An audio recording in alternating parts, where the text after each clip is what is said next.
am writing this under an appreciable mental strain, since by tonight I shall be no more. Penniless, and at the end of my supply of the drug which alone makes life endurable, I can bear the torture no longer, and shall cast myself from this garret window into the squalid street below. Do not think from my slavery to morphine that I am a weakling or a degenerate. When you have read these hastily scrawled pages, you may guess, though never fully realize, why it is that I must have forgetfulness or death. It was in one of the most open and least frequented parts of the broad Pacific that the packet of which I was supercargo fell a victim to the German sea raider. The Great War was then at its very beginning, and the ocean forces of the Hun had not completely sunk to their later degradation, so that our vessel was made a legitimate prize, whilst we of her crew were treated with all the fairness and consideration due us as naval prisoners. So liberal indeed was the discipline of our captors, that 5 days after we were taken, I managed to escape alone in a small boat with water and provisions for a good length of time.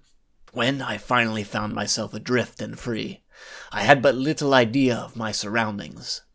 Never a competent navigator, I could only guess vaguely by the sun and stars that I was somewhat south of the equator.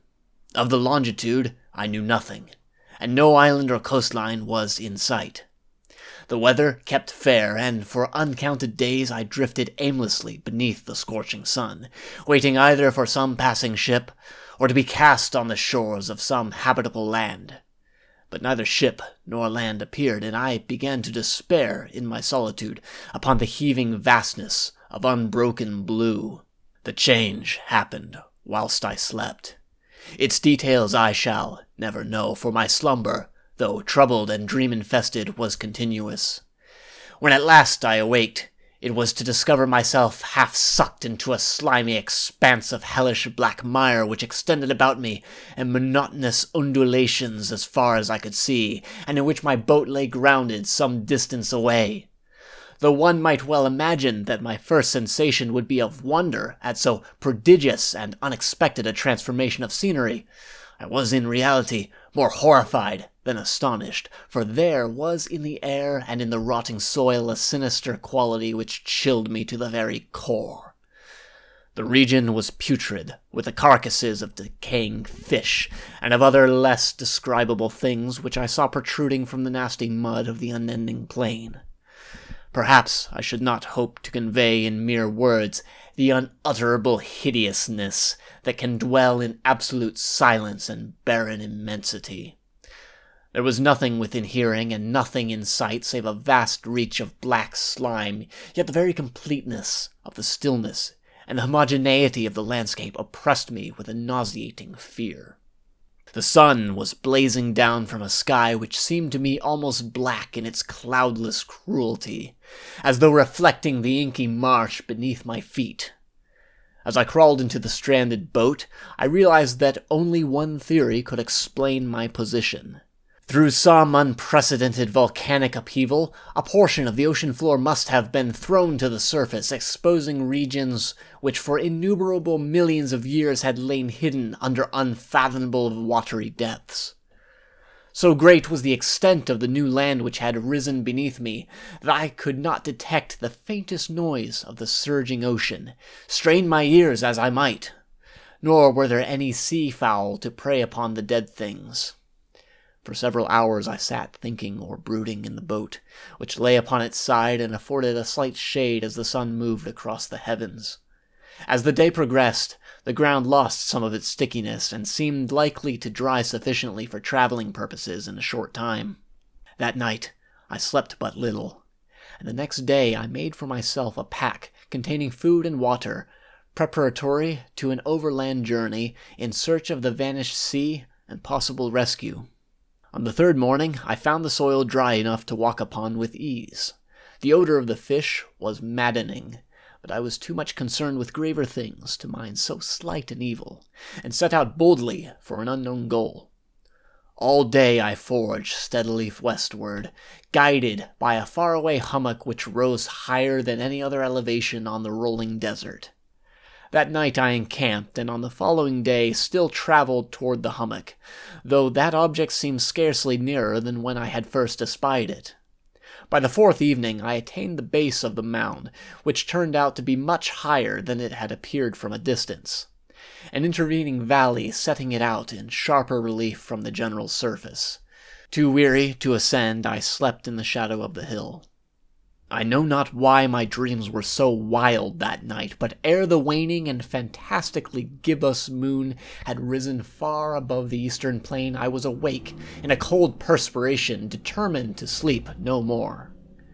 Such visions as I had experienced were too much for me to endure again, and in the glow of the moon I saw how unwise I had been to travel by day. Without the glare of the parching sun, my journey would have cost me less energy. Indeed, I now felt quite able to perform the ascent which had deterred me at sunset. Picking up my pack, I started for the crest of the eminence. I have said that the unbroken monotony of the rolling plain was a source of vague horror to me, but I think my horror was greater when I gained the summit of the mound and looked down the other side into an immeasurable pit or canyon, whose black recesses the moon had not yet soared high enough to illumine. I felt myself on the edge of the world, peering over the rim into a fathomless chaos of eternal night. Through my terror ran curious reminiscences of Paradise Lost, and of Satan's hideous climb through the unfashioned realms of darkness. As the moon climbed higher in the sky, I began to see that the slopes of the valley were not quite so perpendicular as I had imagined. Ledges and outcroppings of rock afforded fairly easy footholds for a descent, whilst after a drop of a few hundred feet the declivity became very gradual. Urged on by an impulse which I cannot definitely analyze, I scrambled with difficulty down the rocks and stood on the gentler slope beneath, gazing into the Stygian deeps where no light had yet penetrated. All at once my attention was captured by a vast and singular object on the opposite slope, which rose steeply about 100 yards ahead of me, an object that gleamed whitely in the newly bestowed rays of the ascending moon. That it was merely a gigantic piece of stone I soon assured myself, but I was conscious of a distinct impression that its contour and positions were not altogether the work of nature.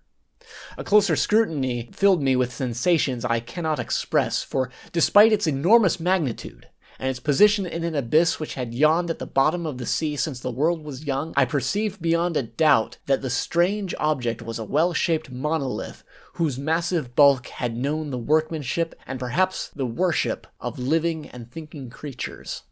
Dazed and frightened, yet not without a certain thrill of the scientist's or archaeologist's delight, I examined my surroundings more closely. The moon, now near the zenith, shone weirdly and vividly above the towering steeps that hemmed in the chasm, and revealed the fact that a far-flung body of water flowed at the bottom, winding out of sight in both directions, and almost lapping my feet as I stood on the slope. Across the chasm, the wavelets washed the base of the Cyclopean monolith, on whose surface I could now trace both inscriptions and crude sculptures. The writing was in a system of hieroglyphics unknown to me, and unlike anything I had ever seen in books, consisting for the most part of conventionalized aquatic symbols such as fishes, eels, octopi, crustaceans, mollusks, whales, and the like. Several characters obviously represented marine things which are unknown to the modern world, but whose decomposing forms I had observed on the ocean-risen plain. It was the pictorial carving, however, that did most to hold me spellbound. Plainly visible across the intervening water on account of their enormous size were an array of bas-reliefs whose subjects would have excited the envy of a Doré. I think that these things were supposed to depict men, at least a certain sort of men, though the creatures were shown disporting like fishes in the waters of some marine grotto, or paying homage at some monolithic shrine which appeared to be under the waves as well. Of their faces and forms I dare not speak in detail, for the mere remembrance makes me grow faint. Grotesque, beyond the imagination of a Poe or a Bulwer, they were damnably human in general outline despite webbed hands and feet, shockingly wide and flabby lips, glassy, bulging eyes, and other features less pleasant to recall. Curiously enough, They seemed to have been chiseled badly out of proportion with their scenic background, for one of the creatures was shown in the act of killing a whale represented as but little larger than himself. I remarked, as I say, their grotesqueness and strange size, but in a moment decided that they were merely the imaginary gods of some primitive fishing or seafaring tribe, some tribe whose last descendant had perished eras before the first ancestor of the Piltdown or Neanderthal man was born. Awestruck at this unexpected glimpse into a past beyond the conception of the most daring anthropologist, I stood musing whilst the moon cast queer reflections on the silent channel before me. Then suddenly I saw it. With only a slight churning to mark its rise to the surface, the thing slid into view above the dark waters. Vast, Polyphemus-like, and loathsome, it darted like a stupendous monster of nightmares to the monolith, about which it flung its gigantic scaly arms, the while it bowed its hideous head and gave vent to certain measured sounds. I think I went mad then. Of my frantic ascent of the slope and cliff, and of my delirious journey back to the stranded boat, I remember little. I believe I sang a great deal, and laughed oddly when I was unable to sing. I have indistinct recollections of a great storm some time after I reached the boat. At any rate, I know that I heard pearls of thunder and other tones which nature utters only in her wildest moods. When I came out of the shadows, I was in a San Francisco hospital, brought thither by the captain of the American ship which had picked up my boat in mid-ocean. In my delirium I had said much, but found that my words had been given scant attention. Of any land upheaval in the Pacific my rescuers knew nothing, nor did I deem it necessary to insist upon a thing which I knew they could not believe. Once I sought out a celebrated ethnologist and amused him with peculiar questions regarding the ancient Philistine legend of Dagon, the fish god, but soon perceiving that he was hopelessly conventional, I did not press my inquiries. It is at night, especially when the moon is gibbous and waning, that I see the thing. I tried morphine, but the drug has given only transient surcease, and has drawn me into its clutches as a hopeless slave.